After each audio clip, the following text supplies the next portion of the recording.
Hi, this is my quad City Challenger SP1 and just a quick walk around if you're not familiar with them. It's the SP being special, it's the 26-foot wing with the faired struts and the faired undercart on the mains and the wheel spats. It runs a Bilvoco sprung front nose strut, well actually it's a gas strut in the front, just makes ground handling a little bit smoother. It has 5-inch alloy split rims with Goodyear Flight Custom 2 tyres and hydraulic disc brakes.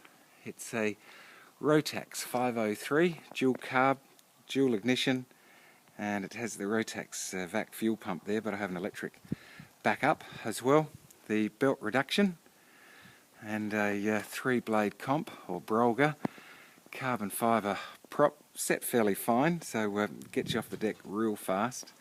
I've got a 2-bladed wooden prop as well, 5-footer, which is a little bit more coarse, but it gives you about 5 knots extra cruise speed, but it doesn't get off the ground quite as quick, and I think the 3-blader is just a bit smoother.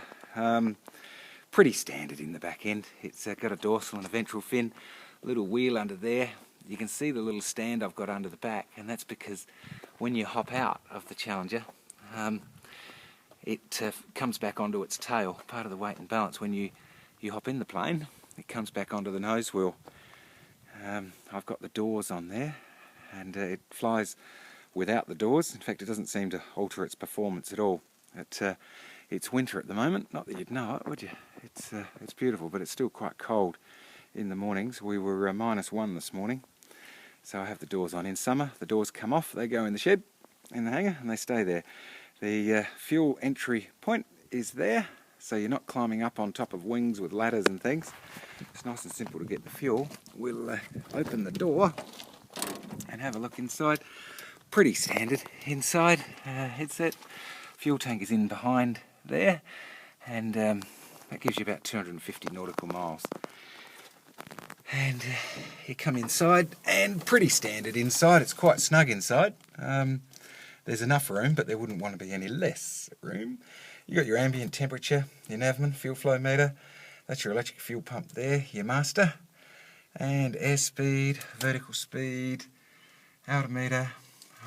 Up here I've got my GPS system, and that holds all of our local VNCs, VTCs, all the world aeronautical charts. It's a good little system, the voltmeter. ICOM handheld radio with an external antenna, I'll show you that in a sec. Dual cylinder head temps, dual exhaust gas temps, the hour meter, what have I got on it now? 512 hours. And the slip ball, Rotax tacho, dual ignition, dual keys, which is nice and handy. When you get out of the plane, you just take your keys with you, the same as you would in a car. I've got the little GPS 3 down here.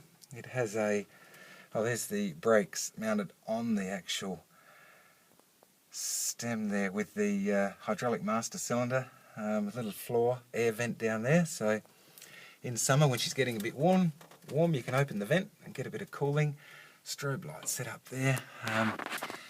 I've mounted just recently this little mount in here for the iPad, sign of the changing times, but I use a lot of the navigation in there. And I don't know if you can see up here or not, there's the, I've got flaps written there, really it's flapperons, and it's a winding system. It works very well. The view from outside, or rather the view outside from inside in this plane is virtually second to none. It's like a helicopter view.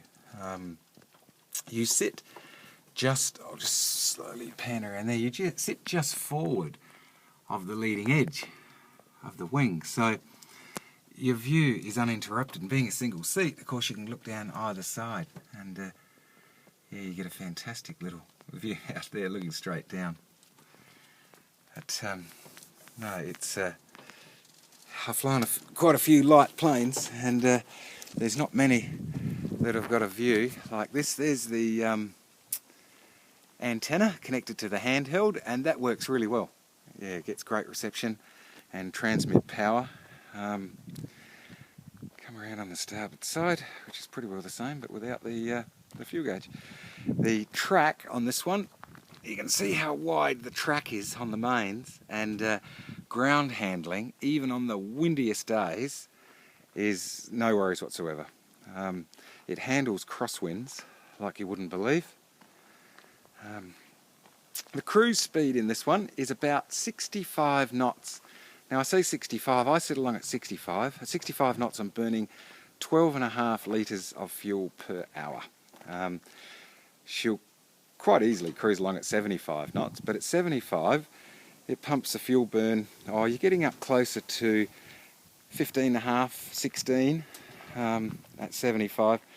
And I mean, if you haven't got your timing right and you're chasing the light, you can get along at 80 knots, but at 80 knots it's burning 18.5, 19 litres, and the motor's not happy there. That's at 6,200, and at 6,200 it shouldn't be revving that high on a constant. At your 65 knots and 12.5 litres an hour, it's revving at 5,600 with this prop on it, which is just right in the sweet spot for a 503. Takeoff distance, you've got about, on a day such as today, it was -1 this morning, so but a nice cool day. Normal takeoff is about 75 metres or 80 yards, and landing, look, you probably want 100 yards to call it comfortable, and you can pull it up with the brakes anyway, with the hydraulics. Of course, if there's wind on the nose, all of those figures come tumbling down. The stall speed is about, look, I think it says in the book it's 35 or something, but at 30 knots, I can fly along at 30 knots full flap with the nose up, and she's still not starting to stall.